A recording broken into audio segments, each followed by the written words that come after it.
না, শব্দটা বড্ড প্রবলেমেটিক শব্দ। হ্যাঁ, শব্দটা যত সহজে বলা যায়, না শব্দটা ততটা সহজে বলা যায় না। অল্প পরিচিত মানুষদের সামনে সমস্যাটি আরও বিরাট আকার ধারণ করে। অতি পরিচিত মানুষকে কোনো কিছুতে যেমন চট করে না বলে দেওয়া যায়, অল্প পরিচিত মানুষদের ক্ষেত্রে তা হয় না। ভদ্রতার হাসি হেসে ইনিয়ে বিনিয়ে না বলতে হয়, তবুও মাঝে মাঝে শেষ রক্ষাটা হয়ে ওঠে না। আমার ক্ষেত্রেও ব্যাপারটা ঠিক সেরকম। বড় ছোট সবাই মিলে ছাদে বসেছে আড্ডা দিতে। মামানি আর মামুর বিয়ের রোমাঞ্চকর গল্প শোনার পর সবারই ইচ্ছে জাগল নাবিলা আপুর গান শুনবে। বেশ ভালো কথা, গান শুনতেই পারে, তাতে ক্ষতি কিছু নেই। কিন্তু সমস্যা হলো অন্য জায়গায়। নাবিলা আপু খুব কৌশলে গানের বেড়াজালে জড়িয়ে নিলেন আমায়। তিনি দৃঢ়ভাবে ঘোষণা করলেন, তিনি গাইবেন। কিন্তু তার সাথে গলা মেলাতে হবে আমাকে।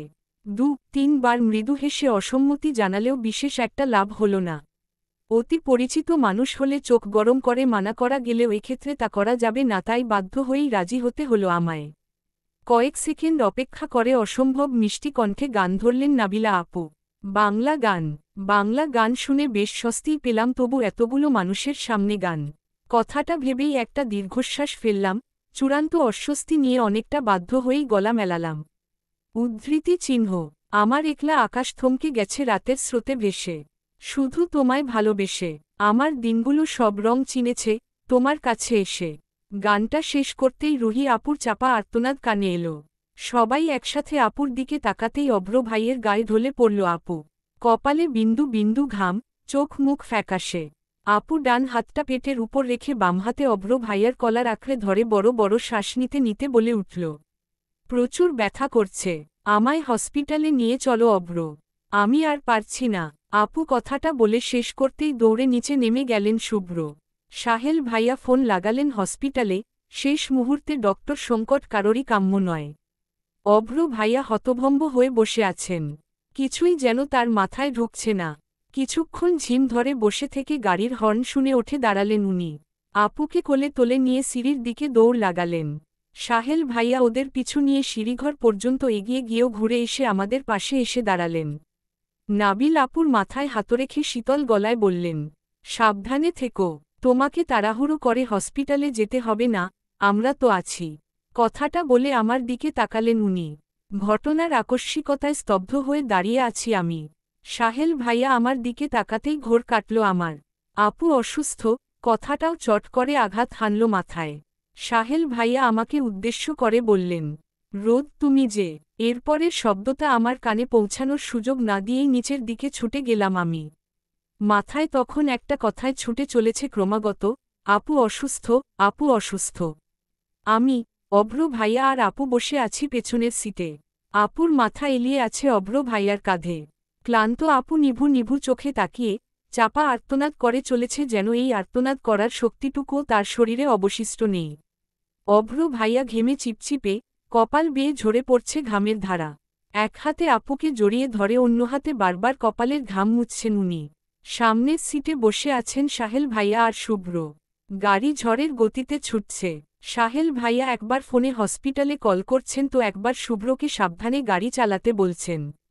হসপিটালের কাছাকাছি আসতেই শ্বাসকষ্টের সমস্যা শুরু হয়ে গেল আপুর।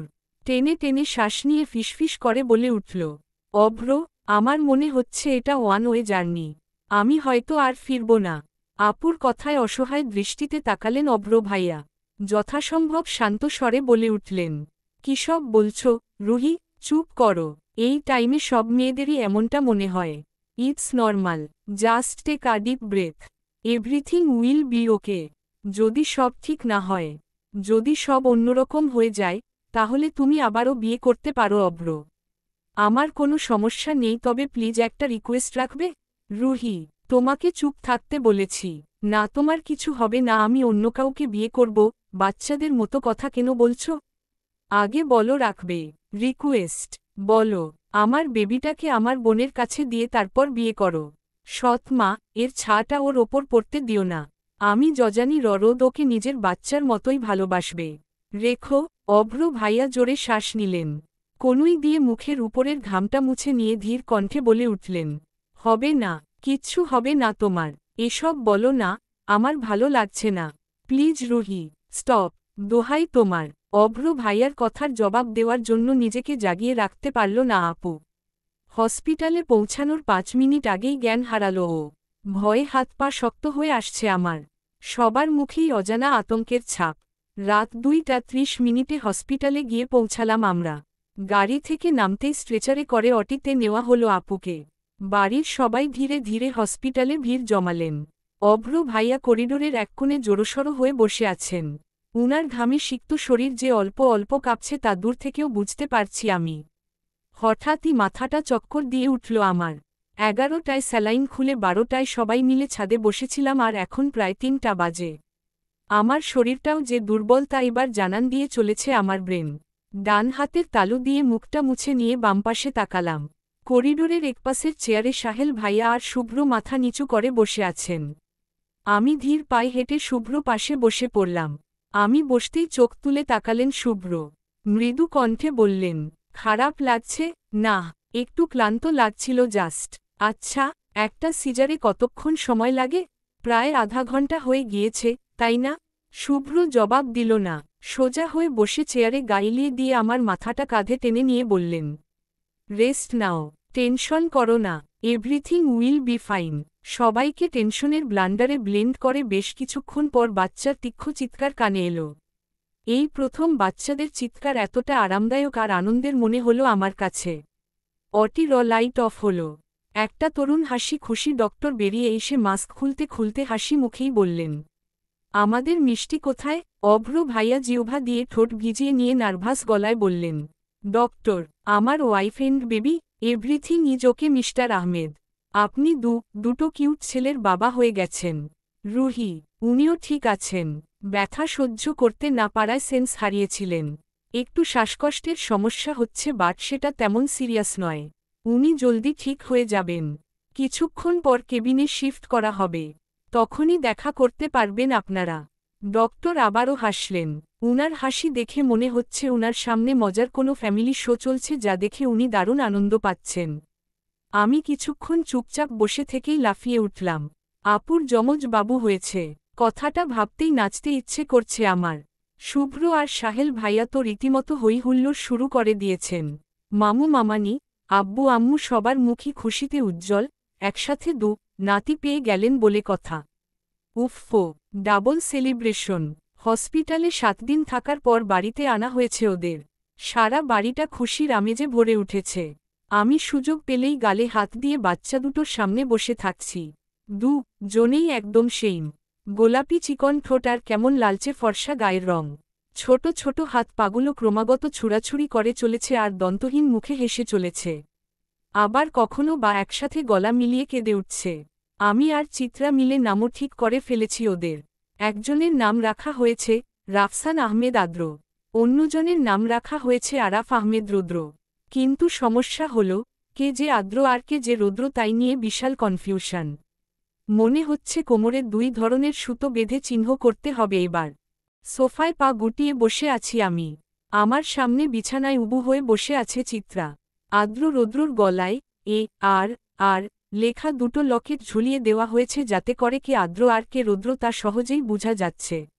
আমাদের সবার কাছে বাবু দুটোকে এক মনে হলেও আপু দৃঢ় কণ্ঠে বলছে তারা যমজ হলেও চেহারা এক নয়। জনের মাঝে কিছুটা অমিল আছে। আমার আর চিত্রার কাছে বিষয়টা বিশ্বাসযোগ্য নয়, তাই বাচ্চাদেরকে উল্টে পাল্টে খুঁটিয়ে খুঁটিয়ে অমিল খুঁজে বের করার চেষ্টা করছে চিত্রা। আদ্র রুদ্রর চেয়ে ৩ মিনিটের বড়, এই কথাটাও আপু থেকেই জেনেছি আমরা। ডক্টর বলেছিল, কিন্তু কে আদ্র আর কে রুদ্র সেটাই যেখানে বড় প্রশ্ন, সেখানে বড় ছোট নির্ণয় করা একরাশ কল্পনা ছাড়া আর কিছুই নয়। তবে আপু কিভাবে যেন ব্যাপারটা ধরে ফেলেছে। কিভাবে ধরল কে জানে। আদ্র রুদ্রর সাথে দুষ্টুমি করতে করতেই কানে এলো শুভ্র ডাক।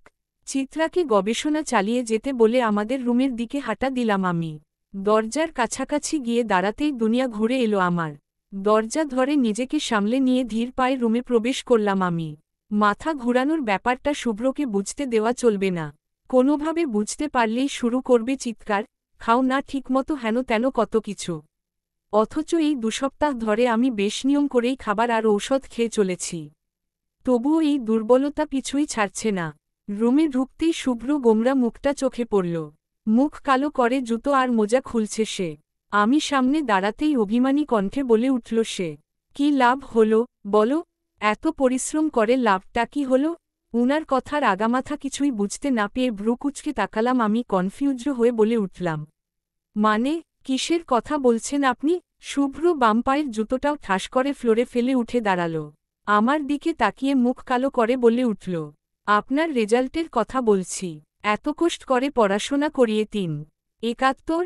শুভ্র কথায় চোখ বড় বড় হয়ে এলো আমার। 3.71 বলে কি? জামাইয়ের কাছে পড়ে এত ইমপ্রুভমেন্ট হয়েছে ভাবতেই পারছি না আমি। বুকের ভেতর থাকা মনটা রীতিমতো লাফালাফি শুরু করেছে। আমার মনের অবস্থা ভেরি হ্যাপি টাইপ হলেও শুভ্র মুখটা ভেরি স্যাড টাইপ হয়ে আছে। তার মুখ দেখে মনে হচ্ছে ক্লাস 6-এর ম্যাথ এক্সামে সবাই যেখানে 100 পেয়েছে সেখানে সে পেয়েছে 0। বর যেখানে এত কষ্ট পেয়েছে সেখানে আমার এত খুশি খুশি ভাব মানায় না। তাই মুখে দুঃখী দুঃখী ভাব আনার প্রচেষ্টা চালালাম।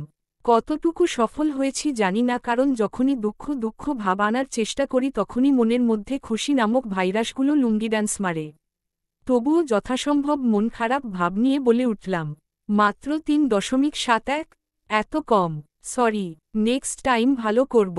শুভ্র এ বিষয়ে কিছু বলল না। শার্টের বাটন খুলতে খুলতে বলল, তোয়ালেটা দাও, ফ্রেশ হব। আমি তোয়ালে নিতে সোফার দিকে এগিয়ে যেতেই আবারও মাথা ঘুরে গেল আমার। এবার আর শেষ রক্ষা হল না। আশেপাশে ধরার মতো কিছু না থাকায় ফ্লোরে গিয়ে পড়লাম আর খাটের কোণাটা লাগল মাথায়। শব্দ শুনে ফিরে তাকিয়েই দৌড়ে এলো শুভ্র। আমার কপালে খানিকটা ফুলে উঠেছে। উনি আমাকে কোলে তুলে নিয়ে বিছানায় শুইয়ে দিয়েই বরফ আনতে ছুটলেন। কপালে বরফ ডলতে ডলতে প্রশ্ন করলেন, আবারও খাবারে অনিয়ম করছো? ঔষধও নিশ্চয় খাচ্ছ না? অ্যাকচুয়ালি কি চাও তুমি, বলো প্লিজ। টেনশনে রেখে মেরে ফেলতে চাও আমায়? আজকের এই ইনসিডেন্টটা যদি সিঁড়িতে বা রাস্তায় হতো তখন বাঁচতে তুমি, নাকি আমি বাঁচতাম? তুমি খুবই কেয়ারলেস একটা মানুষ রোদ। এতটা কেয়ারলেস হলে চলে না। তুমি 2 বছরের বাচ্চা নও। সবকিছু তোমাকে বলে বলে করাতে হবে কেন? উনি এক নিঃশ্বাসে বকে চলেছেন আমায়। আমাকে কিছু বলার সুযোগই দিচ্ছেন না। তবুও এক ফাঁকে ফট করেই বলে ফেললাম আমি নিয়মিত খাচ্ছি এবং ঔষধও নিচ্ছি। আমার মনে হয় ঔষধগুলো কাজ করছে না। শুভ্র এবার ভ্রু কুঁচকে তাকাল। আমি তাড়াহুড়ো করে বলে উঠলাম, আমি সত্যি বলছি।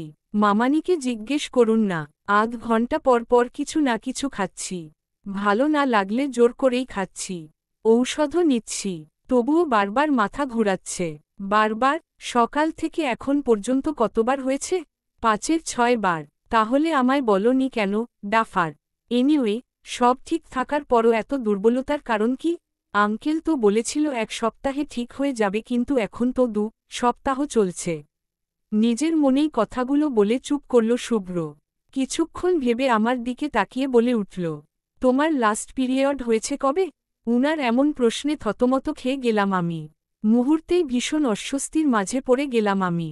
শুভ্র সেদিকে পাত্তা না দিয়ে বলে উঠলেন, কি হলো বলো, লাস্ট ডেট কবে ছিল?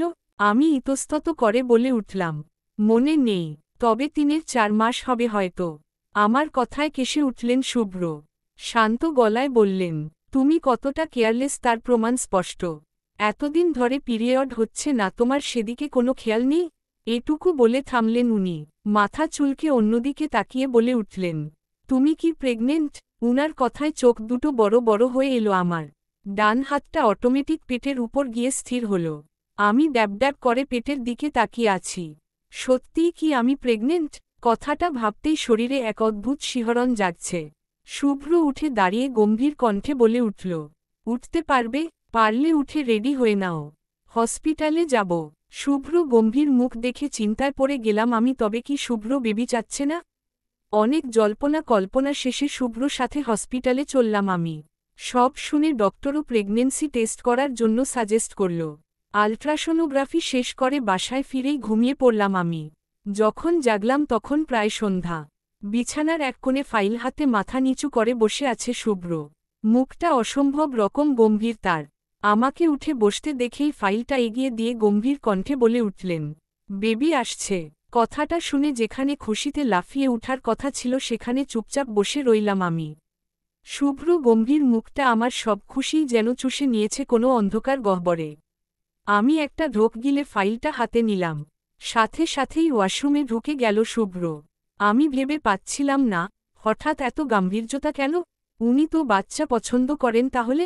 প্রশ্নগুলো মাথায় নিয়ে ফাইলটা বেডসাইড টেবিলে রেখে উল্টোদিক ফিরে শুয়ে পড়লাম আমি। কিছুক্ষণ পরই ওয়াশরুমের দরজা খোলার শব্দ হল। কোমরে কারো ঠান্ডা হাতের স্পর্শ আর ঘাড়ে কারো ঠোঁটের স্পর্শটাও প্রকট আকার ধারণ করল। বিড়বিড় করে বলে উঠল, আই লাভ ইউ রোদু। জীবনটাকে আজ হঠাৎ করেই অনেক বেশি সুন্দর লাগছে। আমি বাবা হচ্ছি। ভাবতে পারছো তুমি? আমাকেও কেউ আধো আধো স্বরে বাবা বলে ডাকবে। কালো বড় বড় দুটো চোখ, ভুবন ভুলানো হাসি আর নরম তুলতুলে ছোট্ট শরীর থাকবে তার। ইস, রোদ, এত আনন্দ যে ধরে রাখতে পারছি না আমি। আমার প্রিন্সেসকে কিভাবে বুঝাবো যে আমি তার আগমনের খবরে প্রচণ্ড রকম খুশি। প্রচণ্ড বেশি খুশি আর বেশি দুঃখে মানুষ নাকি অনেকটা স্তব্ধ হয়ে যায়। আমারও আজ একই অবস্থা রোদপাখি। আমি এবার ঘাড় ঘুরিয়ে উনার দিকে তাকালাম। উনার চোখে পানি টলমল করছে, যেন চোখ দুটোতে আস্ত দুটো বিল নিয়ে শুয়ে আছেন উনি। আমি মিষ্টি হেসে উনার বুকে হাত রেখে বলে উঠলাম, কিভাবে জানলেন প্রিন্সেস আসছে? প্রিন্সও তো হতে পারে। কি জানি, কেন জানি মনে হচ্ছে প্রিন্সেস আসছে, তবে যেই আসুক আই এম অলওয়েজ হ্যাপি। আমি তো এটা ভাবছি, তুমি 1 মাসের প্রেগনেন্ট হওয়ার পরও ডক্টর আঙ্কেল ধরতে পারলেন না কেন? অদ্ভুত না ব্যাপারটা? আমি কিছু বললাম না। চোখ জোড়ায় আবারও ঘুম নেমে আসছে। মনে হচ্ছে কতদিন ঘুমোয় না আমি। সকাল 8টা কি 9টা বাজে। কারো হাসাহাসির শব্দে ঘুম ভেঙে গেল আমার। জোর করে চোখ দুটো খুলে পাশ ফিরে তাকালাম। রুম একদম ফাঁকা। আওয়াজটা ড্রয়িং রুম থেকে আসছে বুঝতে পেরে আবারও চোখ বন্ধ করে শুয়ে রইলাম আমি। কয়েক মিনিট পর ভারী মাথা নিয়ে উঠে বসে ওড়নাটা গায়ে পেঁচিয়ে চলে গেলাম নিচে। শুভ্র, মামু, মামানি, আপু, অভ্র ভাইয়া, দিদা সবাই মিলে হাসাহাসি করছেন। আমি সিঁড়ি বেয়ে নিচে গিয়ে দাঁড়াতেই সবাই ড্যাব করে তাকালো। আমি খানিকটা অপ্রস্তুত হয়ে বললাম, এনি প্রবলেম? কি হয়েছে? আমার কথায় মামানি এগিয়ে এলেন। গালটা আলতো করে ছুঁয়ে দিয়ে বললেন, আমার তো বিশ্বাসই হচ্ছে না রে রোদ। এই বছরটা খুব লাকি আমার জন্য। দুটো নাতি পেয়েছি। এখন আরও একজন আসছে। এতদিনের ফাঁকা ঘরটা পুরো করে দিলি তোরা 2 বোন। সুখী হমা। দিদাও এগিয়ে এসে জড়িয়ে ধরলেন আমায়। কপালে চুমু দিয়ে বলে উঠলেন, ছোট নাতবউ, বড় নাতবউয়ের চেয়ে সবকিছুতেই তো তুই ডাবল। কথাতে, কান্নাতে, হাসিতে, দুষ্টামিতে তো অতিথির বেলায়ও ডাবলই হবে, তাই না? রানু, তুই বরং সবকিছু 4 সেট করে কিনে রাখো বুঝলি? দিদার কথায় আবারও হেসে উঠল সবাই। আমি লজ্জা লাল মুখ নিয়ে মাথা নিচু করে দাঁড়িয়ে রইলাম। মামুও মুচকি হেসে মাথায় হাত বুলিয়ে দিলেন। এমন সময় কোথা থেকে সাহেল ভাইয়া এসে শুভ্রকে হুট করেই জড়িয়ে ধরলেন। পিঠে কয়েকটি চড়থাপ্পড় দিয়ে দাঁত কেলিয়ে বললেন, বাহ দোস্ত, আজ না খুব শান্তি শান্তি লাগছে। কনগ্রাচুলেশন বর্ষ। আজ থেকে 2 বন্ধু মিলে দুঃখের গল্প করব। ভাবতেই এক্সাইটমেন্ট কাজ করছে। শুভ্র অবাক হয়ে বললেন, মানে, দুঃখের গল্প? কিসের দুঃখ? সাহেল ভাইয়া হেসে বলে উঠলেন, কিসের দুঃখ সেটা তো আজ থেকেই জানতে পারবি। বউ কত প্যারামো হতে পারে তা এই 10 মাসে বুঝে যাবি। আমি তো এই 5 মাসেই শেষ। জীবন বের করে ফেলছে বন্ধু। নাবিলা আপু সাহেল ভাইয়ার পেছনেই দাঁড়িয়েছিলেন। সাহেল ভাইয়ার কথায় ভ্রু কুঁচকে বলে উঠলেন, সাহেল, তুমি কি বলতে চাইছ আমি তোমাকে জ্বালাই? সাহেল ভাইয়া হাসলেন।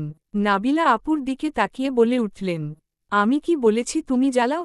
এই শুভ্র, আমি এমন কিছু বলেছি? আমার বউয়ের মতো লক্ষ্মী বউ এই ত্রিভুবনে নেই বুঝলি। সে আমাকে একটুও জ্বালায় না। তার তো শুধু রাত দুটোয় আইসক্রিম, ফুসকা, চটপটি, কাবাব, চিপস, কুলফি ইত্যাদি ইত্যাদি খেতে হচ্ছে করে। রাত 3-এর 4টার সময় লুডো খেলতে ইচ্ছে করে। মাঝরাতে হুট করেই মরাকান্না করতে ইচ্ছে করে। মাংস রান্না করলে বমি করে ভাসিয়ে দিয়ে তার মাছ খেতে ইচ্ছে করে। মাছ রান্না করলে মাংস খেতে ইচ্ছে করে। মাঝরাতে 5-এর 6 বার করে বেডশিট চেঞ্জ করতে ইচ্ছে করে। বাগানে গেলে ফুল চিবিয়ে খেতে ইচ্ছে করে।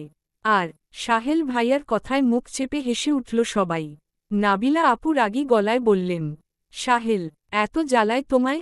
বেশ, এখন থেকে কিচ্ছু বলবো না। হ্যাপি? সাহেল ভাইয়া মুচকি হেসে নাবিলা আপুকে নিজের কাছে দাঁড় করিয়ে বলে উঠলেন, আরে রাগ করে না, মজা করছিলাম তো। আমার বউটা আসলেই অনেক লক্ষ্মী। মামু, মামানি, দিদা হালকা হেসে আমাদের রেখে যার যার রুমের দিকে হাঁটা দিলেন। আমি শুভ্র পাশে গিয়ে দাঁড়াতেই বলে উঠলেন উনি, বাট আই উইল ম্যানেজ সাহেল। তোর জন্য নতুন হলেও আমার জন্য নতুন না। উনার কথায় তিনজনেই চোখ বড় বড় করে তাকালাম। কয়েক সেকেন্ড চুপ থেকে একসাথেই বলে উঠলাম, মানে? শুভ্র থতমত খেয়ে বলে উঠলেন, তোরা এভাবে তাকিয়ে আছিস কেন? আমি তো রোদের কথা বলছিলাম। ও তো সবসময়ই এমন সব কাজ করে, এটা তো নতুন কিছু না, এটাই বুঝাতে চাইছিলাম। আমরা তিনজন একে অপরের দিকে তাকিয়ে একসাথেই বলে উঠলাম, ও ও ও ও। শুভ্র যেন হাফ ছেড়ে বাঁচল। একটু আধটু কথা বলে সবাই মিলে সোফায় গিয়ে বসতেই দৌড়ে এলো চিত্রা। ব্যাগটা সোফায় ছুঁড়ে মেরে আমাকে টেনে দাঁড় করিয়েই শক্ত করে জড়িয়ে ধরল। এক্সাইটমেন্টে গলা বন্ধ হয়ে আসছে তার, তবুও লাফাতে লাফাতে বলে উঠল, আমি বলেছিলাম, তখন তো থাপ্পড় লাগাইলি। এখন মিলল তো। মাঝে মাঝে বাংলা সিনেমাও কাজে লাগে বুঝলি। Anyway, I am so happy জানু। আমার বেস্টুর বেবি হবে। উফফো, আমার তো নাচতে ইচ্ছে করছে। এই শোন, আমি বরং কাজ করি, বাচ্চাদের নাম ঠিক করে ফেলি। 5টা ছেলের নাম আর 5টা মেয়ের নাম। ছেলের নামগুলো র দিয়ে হবে আর মেয়ের নামগুলো স দিয়ে হবে। দা। চিত্রার এক্সাইটমেন্টের মাঝেই বিস্মিত কণ্ঠে প্রশ্ন করলেন সাহেল ভাইয়া, 5টা কেন? উনার কথায় রেশ ধরে আমিও বললাম, হ্যাঁ, 5টা কেন? চিত্রা সোফায় আরাম করে বসল। তারপর স্বাভাবিক কণ্ঠে বলল, কেন? কাল রাতে শুভ্র ভাইয়াই তো ফোনে বলল, 10টা বাচ্চার নাম ঠিক করো চিত্রা। 5টা মেয়ে, 5টা ছেলে।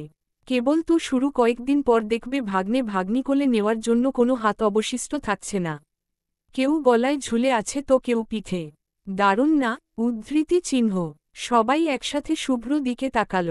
শুভ্র সবার দিকেই একবার করে তাকিয়ে বলে উঠল, ও আট। কেউ কিছু বলল না। সাহেল ভাইয়া হাসি চেপে বলে উঠলেন, নাথিং। 10টা কনগ্রাচুলেশন ভাই। আগেই দিয়ে রাখলাম পরে যদি এত এত ভাসতে ভাস্তির ভিড়ে তোকে খুঁজে না পাই। শুভ্র ভ্রু কুঁচকে তাকালেন, ছোট্ট করে বললেন, দাঁড়া তুই। এটুকু বলতেই অট্টহাসি দিয়ে দৌড় লাগালেন সাহেল ভাইয়া আর তার পিছু নিলেন শুভ্র। ওদের যাওয়ার দিকে কয়েক সেকেন্ড তাকিয়ে থেকেই আবারও বকবক শুরু করল চিত্রা। বই থেকে প্রেগনেন্সির উপর 5-6টা বই বের করে বিজ্ঞদের মতো লেকচার দিতে লাগল। আমি আর নাবিলা আপু শুধু অবাক চোখে তাকিয়েই রইলাম। আজ নাবিলা আপুর ডেলিভারি। সবাই হসপিটালে গিয়েছে। আমার পাশে মাধবী আর রাহেলাকে বসিয়ে দিয়ে 10 মিনিট আগে শুভ্রও বেরিয়েছেন হসপিটালের উদ্দেশ্যে। জানালার পাশে চুপচাপ দাঁড়িয়ে আছি আমি। চারদিকে শেষ বিকেলের নরম আলো। সূর্যটাও পশ্চিমের দিগন্ত ছুঁই ছুঁই করছে। আমি চোখ বন্ধ করে ছোট্ট একটা নিঃশ্বাস ফেললাম। দেখতে দেখতে প্রেগনেন্সির 5টি মাস কেটে গেল। আমাদের জীবনের পাতা থেকে সময়গুলো কত তাড়াতাড়ি না হারিয়ে যায়। এখন আয়নার সামনে দাঁড়িয়ে নিজেকেই অবাক চোখে দেখতে থাকি আমি। কেমন অদ্ভুত দেখতে লাগে আমায়। বিশ্বাস করতেই কষ্ট হয় এই ছোট্ট পেটটাতে আস্ত একটি জীবন টিকে আছে। ধীরে ধীরে বেড়ে উঠছে। এই 5 মাসে শুভ্রকে খুব একটা জ্বালাইনি আমি। কারণ প্রেগনেন্সি জনিত তেমন কোনো প্রবলেমই হয়নি আমার। বমি, মুড সুইং, খাবারে অরুচি খুব কমই হয়েছে আমার। শুধু একটা জিনিস বেশি বেশি হয়েছে, তা হলো ঘুম। সারাদিন পরে পরে ঘুমনোই প্রতিদিনের রুটিন হয়ে উঠেছে আমার। তেমন কোনো সমস্যা না হলেও অফিসের কাজ কমিয়ে দিয়েছেন শুভ্র। এখন 4টার মাঝেই বাসায় ফিরেন উনি। আর্দ্র রৌদ্রও বেশ বড় হয়ে গিয়েছে এখন। বসে থাকতে পারে, একজন আরেকজনকে ছোট্ট ছোট্ট হাত দিয়ে চড়-থাপ্পড়ও মারতে পারে। আপু আর চিত্রা প্রায় সারাক্ষণই আমার আশেপাশে থাকে এখন। চিত্রা প্রতিদিন বিকেলেই বাসায় এসে হাজির হয়। আমায় নিয়ে হাঁটাহাঁটি করে। তার ধারণা এই হাঁটাহাঁটিটা খুবই প্রয়োজন আমার, নয়তো দিন দিন ফার্মের মুরগির মতো ফুলে যাব। ফোনের টোন কানে আসতেই ঘোর কাটল আমার। জানালার বাইরে থেকে চোখ সরিয়ে বিছানায় পড়ে থাকা ফোনটির দিকে তাকালাম। মাধবী দৌড়ে এসে ফোনটা হাতে দিয়ে গেল আমার। আমি মুচকি হেসে ফোনটা রিসিভ করে কানে নিতেই ওপাশ থেকে আগ্রহী কণ্ঠে বলে উঠলেন শুভ্র, নাবিলার ছেলে হয়েছে রোদপাখি। মাশাআল্লাহ, বেশ কিউট হয়েছে। যদিও সব ছোট বাচ্চাকে আমার কাছে একরকমই দেখতে লাগে। আলহামদুলিল্লাহ। আপনি আমায় সাথে নিলেন না কেন বলুন তো? সবাই তো দেখে নিল বাবু, আমি শুধু রয়ে গেলাম। কোলেও নিতে পারলাম না। মন খারাপ করছো কেন? এখানে এসেই কি লাভ হতো? নাবিলার নর্মাল ডেলিভারি হয়েছে, কয়েক ঘন্টা পর রিলিজ করে দিবে। আসলে শুধু শুধু জার্নি হতো আর টেনশন করতে। হসপিটালের বাতাসটাই অসুস্থ বুঝলে, হসপিটালে ঢুকলে সুস্থ মানুষেরও নিজেকে মহারোগী বলে বোধ হয়। না এসেই ভালো করেছ, বুঝলে? হয়েছে, ফাউল লজিক দিতে হবে না। পিচ্ছির কয়েকটা ছবি পাঠান, আমি দেখব। আর হ্যাঁ, বাসায় ফিরেই বাবু দেখতে নিয়ে যাবেন আমায়, প্রমিজ? শুভ্র হাসলেন, হাসিমুখেই বললেন, ওকে প্রমিজ, বাট কাল সকালে। এই অবস্থায় রাতে তোমায় নিয়ে বের হচ্ছি না আমি। কিন্তু, নো আর্গিউমেন্ট। সকালে মানে সকালে। এখন বাই, রেস্ট নাও। আমি দীর্ঘশ্বাস ফেলে কিছুক্ষণ ফোনের দিকে তাকিয়ে থেকেই ফোনটা বিছানায় ছুঁড়ে মারলাম। দিন যত বাড়ছে হুটহাট রাগটা ততই যেন বেড়ে যাচ্ছে আমার। চুলগুলো হাতে হাতখোপা করে ধীর পায়ে বিছানায় গিয়ে বসলাম আমি। পা দুটো বেশ ব্যথা করছে আমার। এক নতুন উপসর্গ দেখা দিয়েছে আমার। সন্ধ্যা হতেই দুপায়ে অসম্ভব রকম ব্যথা শুরু হয়ে যায়। এটা কি প্রেগনেন্সির কারণেই হয়? কে জানে। কথাগুলো ভাবতে ভাবতেই মাধবী রাহেলাকে রুম থেকে চলে যেতে বলে শুয়ে পড়লাম আমি। কিছুক্ষণ পরই ঘুম ছুটে গেল আমার। ঘুমের মাঝেও কারো গভীর দুটো চোখ তাড়া করছিল আমার। চোখ মিলে তাকাতেই শুভ্রকে চোখে পড়ল। আমাকে তাকাতে দেখে মুচকি হেসে বললেন, শরীর কেমন? আমি দুর্বল হাসি দিয়ে বললাম, পা ব্যথা করছে। উনি কপাল কুঁচকে তাকালেন, তারপর কি ভেবে বললেন, দাও, আমি টিপে দিচ্ছি। কথাটা শুনেই লাফিয়ে উঠলাম আমি। উনি অবাক কণ্ঠে বলে উঠলেন, কি হলো? পায়ে হাত দিবেন না, দূরে বসুন। উনি আরও কয়েক গুণ বিস্ময় নিয়ে বলে উঠলেন, কেন? আমার ভালো লাগে না তাই। প্লিজ পায়ে হাত দিবেন না। আমার অস্বস্তি লাগে। জাস্ট শাট আপ রোদু। আমার মাথা ব্যথা করছে। পা ব্যথা করছে না। আপনি আমার মাথাটা টিপে দিন তো। আহ, কি মাথা ব্যথা! শুভ্র ভ্রু কুঁচকে তাকালেন। আমি আর চোখে তাকাতেই হেসে উঠলেন উনি। আমি চুপচাপ তাকিয়ে আছি। উনার আঁকাবাঁকা দাঁতের টুল পড়া হাসি। ইস, কি সুন্দর করে হাসেন উনি। উনার হাসিটা দেখলেই বুকে মোচড় দিয়ে উঠে। মনে হয়, এই বুঝি শেষ হলো দিন। ফুরিয়ে এলো বেলা। কেমন একটা অদ্ভুত চিনচিনে ব্যথা সারা বুক জুড়ে। নানুর মৃত্যুবার্ষিকী ছিল আজ। আজ প্রথম মামুর উপস্থিতিতে নানুর মৃত্যুবার্ষিকীর কার্যক্রমগুলো পুরো করা হল। সেই উদ্দেশ্যেই সবাই মিলে গ্রামে গিয়েছিলাম আজ। বাবার কথা মনে পড়েই আবেগাপ্লুত হয়ে মামু থেকে গেছেন নানুর সেই নির্জন বাড়িটিতে। সাথে থেকে গেছেন মামানি, মা বাবা। তারা নাকি আলাদা সময় কাটাতে চায়, তাই আমাদের ফিরে আসা। প্রথম গাড়িটিতে অভ্র ভাইয়া, আপু, আদ্র, রৌদ্র, সাহেল ভাইয়া, নাবিলা আপু আর সাদাফ বসেছে। আদ্র রৌদ্র বেশ বড় হয়ে গেছে এখন। কিছু ধরে ঝটপট দাঁড়িয়ে পড়তে পারে তারা। দুটো দাঁতও দেখা দিয়েছে মুখে। সাদাফ অর্থাৎ সাহেল ভাইয়ার ছেলের এখন 3 মাস চলছে। এই পিচ্ছি বয়সেই ভ্রু কুঁচকে তাকায় সে। হয়তো বড় হয়ে বেশ গম্ভীর টাইপ ছেলে হবে। আমি আর শুভ্র পরের গাড়িটিতে বসেছি। শুভ্র ড্রাইভ করছে আর আমি তার পাশে। ভাইয়া অফিস থেকে সরাসরি বাইক দিয়ে চলে এসেছিল বলে আমাদের পেছনে বাইক করেই আসছে। সব ঠিকঠাক চলছিল, কিন্তু একটা ধমকা হাওয়ায় মুহূর্তেই পাল্টে গেল সব। শুভ্র আমায় বলল, রোদ, কিছু খাবে? পেছনে খাবার রাখা আছে, ওই ব্যাগটাই। শুভ্র পেছনে ফিরে ইশারা করে দেখাতেই কোথা থেকে এক গাড়ি এসে পড়ল ঠিক সামনে। শুভ্র প্রথমে খেয়াল না করায় বিপদটা আরও বেড়ে গেল, আর যতক্ষণে শুভ্র সামনে তাকালো ততক্ষণে শুভ্র হাতে করার মতো কিছুই ছিল না। আমি শুধু দেখলাম শুভ্র দ্রুত সিটবেল্ট খুলে আমার উপর ঝাঁপিয়ে পড়লেন। তারপর ভয়ঙ্কর এক শব্দ। শব্দের পরই নিস্তব্ধতা, ভয়ানক নিস্তব্ধতা। সেই নিস্তব্ধতা যেন এক নরকীয় ব্যথা দিচ্ছিল আমার। মাথায় চিনচিন ব্যথা করে উঠতেই চোখ মেলে তাকালাম আমি। কি ভয়ঙ্কর দৃশ্য আমার চারপাশে! এখানে সেখানে ধোঁয়া উঠছে, কাচের টুকরা আর চ্যাপ্টা হয়ে যাওয়া গাড়িটাতে রক্তের ফোঁটা। রক্তরাঙা শুভ্র নিস্তেজভাবে পড়ে আছে আমার উপর। হাতে আমার পাশের সিট আঁকড়ে ধরেছে সে। রক্ত আর প্রিয় মানুষের নিস্তেজ মুখটা দেখেই নিঃশ্বাস বন্ধ হয়ে এলো আমার। আমি জোরে জোরে শ্বাস নিয়ে নিজেকে শান্ত করার চেষ্টা করে ফিসফিস করে বলে উঠলাম, শুভ্র, উঠুন না প্লিজ, খুব ভয় লাগছে আমার। শুভ্র, শুভ্র। কিন্তু শুভ্র উঠলেন না। আমি এবার চিৎকার করে ডাকতে লাগলাম তাকে। উনাকে হারানোর ভয়টা রক্তের ভয়ের চেয়েও কয়েক গুণ বেড়ে গিয়েছিল তখন। কিছুক্ষণ ডাকার পর বিড়বিড় করে কিছু একটা বললেন উনি। আমি তাড়াতাড়ি উনার মুখের কাছে কান পাততেই কানে এলো, লাভ ইউ রোদো পাখি, and love you more my princess. তারপর আবারও সেই ভয়ঙ্কর নিস্তব্ধতা। নিজেকে পাগল পাগল লাগছিল আমার। পাগলের মতো চিৎকার করছিলাম। ততক্ষণে ভাইয়া, সাহেল ভাইয়া, অভ্র ভাইয়া সবাই ছুটে এসেছে। গাড়ির দরজা ধরে কিছু একটা বলছিল তারা। কিন্তু কিছুই যেন আমার ব্রেন পর্যন্ত পৌঁছুচ্ছিল না। কিভাবে হসপিটালে নেওয়া হলো আমাদের। সবটা সময়েই একটা ঘোরের মধ্যে ছিলাম আমি। আমার গায়ে তেমন কোনো আঘাত লাগেনি। শুভ্র উপরে এসে পড়ায় কোনো কিছুই তেমন একটা গায়ে এসে লাগেনি আমার। হসপিটালের করিডোরে চুপচাপ বসে আছি। অপারেশন থিয়েটারের উজ্জ্বল লাইটটি নির্বিকার ভঙ্গিতে জ্বলছে। যেন আমার কষ্টটাকে চোখ রাঙিয়ে প্রতিবাদ জানাচ্ছে সে। কিছুক্ষণ পর একটা নার্স এসে ঝাঁকি দিল আমায়। আমি তার দিকে ফিরে তাকাতেই বলল, ম্যাম, আপনার নাক আর কান দিয়ে অল্প রক্ত আসছে। চলুন ম্যাম, ড্রেসিং করে দিই। আমি আবারও চুপচাপ বসে রইলাম। কারো কথায় মাথা পর্যন্ত পৌঁছচ্ছে না আমার। নার্সটি আবারও একই কথা বলাতে অটির দিকে ইশারা করে অস্পষ্ট স্বরে বলে উঠলাম, আমার হাজবেন্ড। আপনার হাজবেন্ড ঠিক আছে ম্যাম। প্লিজ চলুন। আপনার চেকআপের প্রয়োজন, নয়তো বেবির ক্ষতি হতে পারে। নার্সের মুখে বেবি কথাটি শুনে নিজের পেটে হাত রেখে তার দিকে তাকালাম আমি। যেন কি করব কিছুই বুঝতে পারছিলাম না। অবশেষে একজন ডক্টর এসে জোর করেই নিয়ে গেলেন আমায়। কেবিনে বসে ড্রেসিং করতে করতে জিজ্ঞেস করলেন ডক্টর, কানে বা নাকে কোথাও ব্যথা লাগছে ম্যাম? আমি মাথা নাড়লাম, যার অর্থ ব্যথা লাগছে না। ডক্টর মাথা দুলিয়ে চিন্তিত গলায় বলল, ওকে। হাতের এক জায়গায় কেটে যাওয়ায় সেখানে ব্যান্ডেজ করে কিছু টেস্ট করানোর জন্য নার্সের সাথে পাঠিয়ে দিলেন আমায়। একদিকে শুভ্র অপারেশন চলছে, অন্যদিকে আমি টেস্ট করাতে যাচ্ছি। কি একটা অদ্ভুত পরিস্থিতি আমার। অবশেষে সব টেস্ট শেষ করে অটির সামনে গিয়ে দাঁড়ালাম। ততক্ষণে অপারেশন শেষ হয়েছে। Operation successful.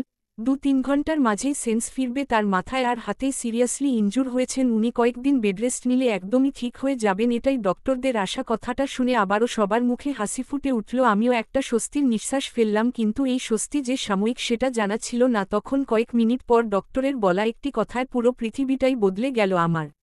একজন বয়স্ক ডক্টর আমার কাছে এসে বললেন, তোমার গার্ডিয়ান কেউ সাথে নেই মা? সাথে সাথেই সবাই এগিয়ে এলেন। ভাইয়া জিজ্ঞেস করল, ইয়েস ডক্টর, আমি ওর ভাই। Any problem? ডক্টর ইতস্তত করে বললেন, হ্যাঁ বাবা, আমার সাথে এসো। আমি স্পষ্ট কণ্ঠে বলে উঠলাম, পেশেন্ট যেহেতু আমি, আমাকেই বলুন ডক্টর। এন্ড এখানেই বলুন প্লিজ ডক্টর, আমার জানা উচিত। ডক্টর আমার দিকে কয়েক সেকেন্ড তাকিয়ে থেকে ছোট্ট নিঃশ্বাস ফেললেন। মাথায় হাত বুলিয়ে দিয়ে বলে উঠলেন, তোমার মাথায় ইন্টারনাল ব্লিডিং হচ্ছে মা। প্রায় 3 জায়গা থেকে ব্লাড লিক হচ্ছে। রক্তের পরিমাণও বেশি। এটা বন্ধ করার কোন টেকনিক ডক্টরদের হাতে নেই মা। সমস্যাটা অল্প হলে আমরা কিছু করতে পারতাম, কিন্তু তোমায় সমস্যাটা এখন অনেকটাই গম্ভীর আকার ধারণ করেছে। তাই আমি ভ্রু কুঁচকে বললাম, তাই? ডক্টর দীর্ঘশ্বাস ফেলে বললেন, তোমার কাছে আর 5-6 ঘন্টা সময় আছে। এই সময়ের মধ্যে ব্লাড লিক করা শেষ হবে। তারপর আমার হাতটা জোরে চেপে ধরে নিঃশ্বাস বন্ধ করে জিজ্ঞেস করলেন, ভাইয়া তারপর শেষ? লিক হওয়া শেষ হতেই তোমার বোনের জীবনটাও ইতি টানবে বাবা। এখানে আমাদের কিছুই করার নেই ইয়াং ম্যান। So sorry. আমি স্তব্ধ হয়ে দাঁড়িয়ে রইলাম। ভাইয়া আমাকে জড়িয়ে ধরে কি সব বুঝিয়ে চেয়ারে বসিয়ে দিয়ে ডক্টরের কাছে ছুটলেন। সাথে গেলেন সাহেল ভাইয়া আর অভ্র ভাইয়া। আপু আর নাবিলা আপু আমার দুপাশে বসে আছেন। আপুও আমার মতো স্তব্ধ। নাবিলা আপু কিসব বলছেন আর সাদাফ গলা ফাটিয়ে চেঁচাচ্ছে। আমি চোখ বন্ধ করে একটা শ্বাস নিলাম। গাল বেয়ে গড়িয়ে পড়ল জল।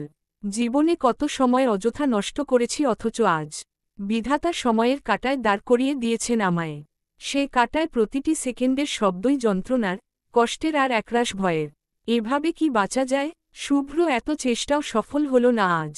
আমাকে আগলে রাখার শেষ চেষ্টা করে প্রথম এবং শেষবারের মতো ব্যর্থ হলেন উনি। তার রোদপাখি 6 ঘন্টা পর আর থাকবে না। এই কথাটা কি মেনে নিতে পারবেন উনি?